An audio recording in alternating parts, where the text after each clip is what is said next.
তোমাদের সাথে অনেক দিন পর আবার পুজোর ব্লগ শেয়ার করছি। সকাল সকাল স্নান করে গাছ থেকে শশা ছিঁড়ে নিলাম। আজ ওই শশাটা ছিলাম, আগামীকাল এটা ছিঁড়ব। গাছের প্রথম ফল, তাই ওটা দিয়েই আজ পুজো দিব। আর এদিকে ভগবানকে স্নান করিয়ে বসিয়ে দিয়েছি। প্রত্যেক একাদশীতে আমি ভগবানকে এই ফুলের মালা পরিয়ে থাকি, তাই আজও তার অন্যথা হয়নি।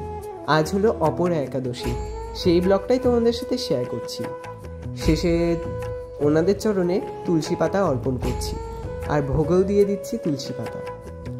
আরতি শেষে সব ঠাকুরদের দেখিয়ে আজকের ব্লগটা এখানেই শেষ করছি। রাধে রাধে।